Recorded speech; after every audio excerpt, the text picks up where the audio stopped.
Olá, turminha! Que prazer imenso estar aqui com vocês em mais uma aula do nosso Escola em Casa. Eu espero que você tenha aproveitado muito esse tempo que a gente tem passado junto. É um prazer estar com você aqui e poder compartilhar com você um pouco da matemática, do ensino para a educação de jovens e adultos, fase 1 e 2. É um prazer. E hoje, como eu estou falando sempre de matemática, nós vamos fazer uma revisão de tudo que a gente aprendeu durante esse período.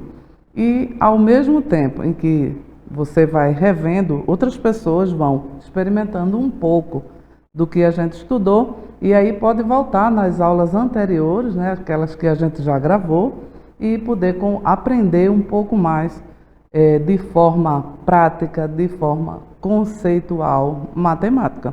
E aí, como eu estou dizendo, hoje a nossa aula vai ser uma revisão e a gente vai lembrar o tanto que a gente aprendeu. Muitas vezes na vida, quando a gente para pensar, para refletir, para fazer um levantamento da nossa vida, a gente descobre o tanto que a gente aproveitou e também o tanto que a gente perdeu. Ou seja, o tanto que me foi adicionado à minha vida e o tanto que foi subtraído. Ou seja, aquilo que eu ganhei e aquilo que eu perdi. Mas o mais importante é o que é que eu vou fazer de hoje, daqui para frente, para poder adquirir mais coisas que possam me fazer feliz e fazer as pessoas que estão ao nosso redor feliz também. Porque não existe felicidade só nossa, não é? Quando a gente ama alguém, por exemplo, nossa felicidade é ver o outro feliz. E na matemática vai te ensinar a ter um conhecimento melhor para certamente acrescentar a tua vida, ou seja, adicionar, que é a aula de matemática também. Então, vamos lá para a revisão. Aula 14. No início de nossas aulas, a gente falou da função social do número. Função social, social tem a ver com sociedade. Então, a função do número em favor da sociedade. E a gente aprendeu que esse símbolozinho aí tão simples, 10 símbolos, é tudo na vida da gente. Em tudo, nós usamos esses 10 símbolozinhos aí para fazer um mundo inteiro de tecnologia. Vamos lá. Nós contamos na nossa cesta básica, nos nossos itens alimentícios, na nossa dieta, usamos números. Para contar o tempo, usamos o relógio. Para construir uma casa, para construir um prédio, começamos da base, e a base é matemática. Se eu vou construir um prédio de 2 andares, que tipo de base eu posso construir para que suporte o peso de 3 lajes? E aí eu uso a matemática para medir, para saber a quantidade de ferro que aquela construção vai precisar, a quantidade de cimento, de areia, de brita. E aí tudo isso é matemática, é a função social do número. Nós usamos o número para entender e para saber a distância entre cidades, e aí a gente usa aí quilômetro, jardas. Nós também usamos para medir as nossas circunferências para a gente poder comprar uma roupa ou confeccionar uma roupa para quem é costureira. Nós medimos o metro de nossa casa, a medida padrão que você tem aí nos seus cômodos, no cômodo da sua casa, da sua loja. Nós usamos para anotar os números dos celulares, para a gente poder se comunicar, para a gente poder ter comunicação entre todo mundo, que hoje em dia o celular é muito comum, então a gente precisa também do número, e aí é mais uma função social dele, ele usado para o meu benefício e para o teu benefício. No preço daquelas mercadorias que a gente usa no dia a dia, quantos de nós não compramos pão todos os dias? E aí a gente fica sabendo do preço do trigo, do preço do pão, do quilo, do preço do pão. Vamos lá. Nesse conceito de números, a gente entende que nossa base É uma base chamada decimal. Ou seja, o nome já dá uma dica, 10. Então, tudo que a gente vai contar, a gente tem como base o decimal. E aí a gente sabe que para chegar a uma dezena, é preciso que a gente use a unidade. Por isso aí que a base decimal é dividida aí direitinho, como a gente colocou, unidade, e que a unidade, quando completa 10, ela forma agora uma dezena. Depois que a gente forma 10 dezenas, vai chegar a centena. E depois de mais 10 centenas, a gente vai chegar a milhar. Pois bem, por isso que a gente usa esse termo decimal. Vamos lá. Para a gente organizar isso direitinho e fazer uma conta certa, a gente precisa dividir aí, organizar, não é dividir, a gente organiza a matemática em classe. Primeira classe, segunda classe e terceira classe. A primeira classe, a gente vai até a centena. Então, a gente tem ali, ó, na primeira ordem, unidade, na segunda ordem, dezena, na terceira ordem, centena. E aí, a quarta ordem até a sexta ordem, nós já estamos agora na classe dos milhares. E aí, a gente usa a quarta ordem, unidade de milhar, a quinta ordem, dezena de milhar, e a sexta ordem, centena de milhar. Depois a gente passa agora para os milhões, que é a sétima, a oitava e a nona ordem. E aí a gente usa unidade de milhões, dezena de milhões e centena de milhões. Por isso que às vezes a gente tem dificuldade. Quando a gente vê um número muito grande, a gente não consegue dizer o que significa ou como ler aquele número. Então aí a gente vai lembrar que de 3 em 3, classe, vai aumentando a forma como você fala. Se eu colocar ali a quarta classe, vai ser agora dos bilhões. A outra vai ser as dos trilhões. E aí por isso que a gente consegue ler um número quando ele é muito grande. Como por exemplo, o número da Mega Sena. Todo mundo vê lá, que está escrito lá nas casas lotéricas, 42 milhões, 2 milhões.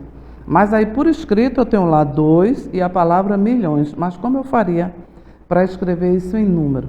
Nós aprendemos isso também nas nossas aulas de matemática e eu te convido a ir lá e revisar tudo, porque a gente aprendeu muito bem, a gente estudou e adquiriu mais um conhecimento. Então aprendemos agora que o nosso sistema é chamado sistema decimal. Vamos lá, nós estudamos também estruturas aditivas, que equivale aí, nessas estruturas aditivas, a adição e subtração. No começo da nossa aula eu falei, tudo que você adicionou à tua vida e tudo que você subtraiu da tua vida. Às vezes a gente subtrai coisas ruins, tira coisas ruins, mas às vezes a gente também perde coisas boas. E aí, como eu faço agora para reaver aquelas coisas boas que eu perdi? É matemática também, é adição e subtração. E aí a gente aprendeu aí, olha, que essas estruturas compreendem quando envolve uma parte mais uma parte, que é adição, ou quando envolve agora uma parte menos outra parte, que é a subtração. E a gente fez aí essa organização e viu, olha, adição é uma parte mais outra parte igual a um todo. E subtração é uma parte menos uma parte igual a um todo também. Só que de um eu aumento e no outro eu diminuo. Nós estudamos isso aí em estruturas aditivas. Mais na frente nós estudamos estruturas multiplicativas, que aí compreende agora a multiplicação e a divisão. E aí eu fiz duas continhas na aula e agora a gente está vendo como é que isso funciona. Vamos lá, ver aqui. 2 vezes 5 igual a 10. E aqui do lado eu fiz uma conta inversa, que é a divisão. Coloquei 10 dividido por 2, que dá igual a 5. 5 vezes 2 dá 10. E 10 menos 10 dá 0. Nós aprendemos a fazer essa continha também. Nós trabalhamos e a gente viu que na estrutura aditiva, a operação inversa da adição é a subtração. A operação inversa da subtração é a adição. Aqui, em estruturas multiplicativas, nós usamos também esse mesmo conceito. A multiplicação é a operação inversa da divisão. E aí a gente estudou isso na nossa aula de estruturas aditivas, multiplicação e divisão. Nós estudamos também fração. Nós aprendemos que fração é um todo dividido em partes. E aí a gente usou figuras como essa que está aí. Veja que ela está dividida com vários tracinhos, porque a gente aprendeu na nossa aula de fração o que é uma metade, que é um objeto dividido ao meio. Nós aprendemos o que é a terça parte de uma figura ou de um objeto, que significa que é aquele todo dividido em 3 partes, então a terça parte. Nós aprendemos o que é uma quarta parte, uma décima parte, uma quinta parte, e aí é infinito, tá? Porque você pode, não totalmente infinito, porque se você comprar uma pizza, você não pode dividir em muitas partes, porque senão não vai dar para todo mundo. Mas se você tiver uma pizza e 10 pessoas, isso significa que você vai dividir aquela pizza em 10 partes, ou seja, uma décima parte. Vai dividir o objeto em 10. Mas se só tiver 4 pessoas para comer aquela pizza, você vai dividir em 4. Então, é uma quarta parte. Se tiver 5 pessoas, vai ter que dividir entre 5 pessoas. Então, é uma quinta parte. Isso foi a nossa aula, a nossa base para entender o que é fração. Lógico que, durante os nossos estudos, a gente vai aprender a fazer os cálculos dessa fração. Porque enquanto a gente faz um desenho de um objeto e divide, como por exemplo, esse círculo aí que você está vendo, dividido em partes, é fácil a gente desenhar e dizer, divida ao meio, divida em 2 partes, em 3 partes. Mas aí como é que eu escrevo, não é? Em números, e como é que eu calculo se tiver uma parte com outra parte? Como é que a gente faz? Nas nossas próximas aulas vamos trabalhar isso também. Então, nós aprendemos sobre polígonos, e a gente viu que polígonos são vários lados, e aí são figuras planas, são fechadas, né, por lados, e que são segmentos de reta e não se cruzam em ponto nenhum. Aí a gente tem esse quadrado aí, e eu coloquei o nome de cada parte desse quadrado. Esse quadrado, ele tem, quando a gente estudou polígono, a gente viu, ele tem um ângulo interno, ele tem vértice, e lá os pontinhos, olha. Ele tem um ângulo externo, que é a parte de fora dele, o ângulo interno, que é a parte de dentro, e tem os lados. Olha aí. Então, os elementos do polígono são lados, cada segmento de reta que forma o polígono é denominado de lado. São vértices, são esses pontos, eles têm vértices, que são pontos de encontro entre os lados de um polígono. Ou seja, se tem um quadrado ali, significa que ele tem 4 lados. 1, 2, 3, 4. Aqueles pontinhos do lado são os vértices, que é o que une os lados da figura. Tem os ângulos internos, que é a medida interna desse desenho. Tem o ângulo externo, que são as medidas de fora dele, que a gente observa, certo? E a gente tem também as diagonais, que é o meio, a medida entre um ponto e outro da parte interna. Lá na nossa aula de polígono, claro que agora eu estou fazendo uma revisão, mas na nossa aula lá de polígono, se você voltar lá, você vai ver e vai aprender isso tudo bem direitinho, ok? Vamos lá. Nós aprendemos o que é figura plana e figura espacial. E aí, revendo, a figura plana, ela é uma figura bidimensional, ou seja, nós medimos só altura e largura. Olha ali, ó, largura e altura. Aprendemos isso também. Vê que legal. A gente aprendeu que as figuras espaciais, elas agora são tridimensionais. Ou seja, ela tem mais uma medida aí. Além da largura e da altura, ela tem mais uma medida e a gente vai ver agora qual é, ou rever. Veja aí esse cubo, a gente pode medir a altura, pode medir a largura e agora a gente mede nele a profundidade.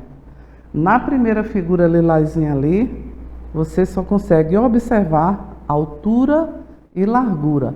Mas se o desenho é esse próximo, esse cubo aí, você observa que ele tem uma profundidade. Então essa figura é uma figura espacial. Entende agora? A diferença entre uma figura plana e uma figura espacial. A plana, ela é bidimensional, tem largura e altura. A espacial, ela é tridimensional, ela tem altura, largura e profundidade. Nós aprendemos também sobre lateralidade e localização espacial. Tá aí já o desenho do centro da cidade de Paulista e o desenho de um jogo de futebol. Na área de lateralidade, a gente aprendeu que a gente sempre tem um lado do corpo que se sobressai ao outro. A maioria de nós escrevemos com a letra com a mão direita. Por isso que eu coloquei aquela figura ali, a figura de um jogo de futebol, onde você muitas vezes escuta que o lateral é um lateral direito, é um lateral esquerdo. O lateral direito significa que ele trabalha mais pela lateral esquerda do campo. O lateral direito vai trabalhar mais pela lateral direita. Mas isso também tem que ver que o jogador também tem uma perna que ele usa mais para fazer gol. Às vezes, o jogador, o adversário conhece e sabe que ele vai chutar sempre a bola a gol com a perna direita. Outros vai usar mais a perna esquerda. Muitas vezes na narração de um jogo é uma novidade quando a gente sabe que o jogador, ele é um jogador que utiliza muito o seu lado direito. Naquele momento de chutar ao gol, ele chuta com a perna esquerda. E aí é uma novidade e muitas vezes o gol acontece exatamente por causa disso. Mas isso aí eu estou falando de lateralidade. Por isso que tem o desenho ali do jogador e eu estou mostrando ali a perna direita dos dois. Olha lá, o jogador que está de costa para a gente, a perna direita, não é? E o que está de frente, a perna direita de ambos. Isso aí a gente trabalhou em lateralidade.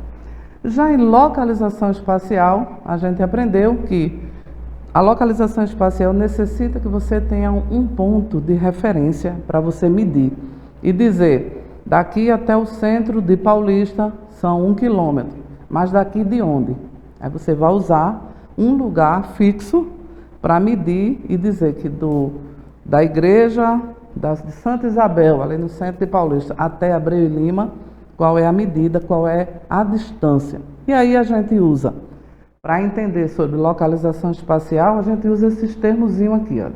Primeiro, eu tenho uma figura do centro de Paulista, eu tenho um menininho ali, olha, de frente à igreja, com a mão esquerda levantada, e circulei a igreja de Santa Isabel. Então, o meu ponto de referência é ela. Eu usei as setas vermelhas para a gente entender o que é uma via paralela, porque ela são duas retas que não se encontram. Eu falei também da transversal, que é aquela que vai atravessar, olha ali a seta lilás. Falei também ali, olha, do que é uma perpendicular, que é esse desenho, essa setazinha aí amarela, que representa 90 graus. Ou seja, nessa figura do centro de Paulista, eu utilizei aí 3 referências para a gente se localizar. Primeiro, eu usei as paralelas, que é a avenida principal, ali de vermelho. Usei também a perpendicular e usei também a transversal. Ok? Então, foi tudo isso que nós aprendemos aí em matemática até esse momento e a nossa última aula foi exatamente sobre as medidas de tempo e nós usamos aí o metro e aprendemos que existe quilômetro, jardas, existe decâmetro, existe polegada, existe palmo, ano, luz e a gente aprendeu sobre os objetos que medem essas distâncias, esses lugares. E aí, com a finalidade de se obter um resultado diferente na vida, é preciso mudar nossas estratégias de ação. Se você quer algo diferente na sua vida, você precisa parar de fazer as mesmas coisas. Precisa fazer coisas novas para ter um resultado diferente. Ok? Até a próxima aula. Um beijo.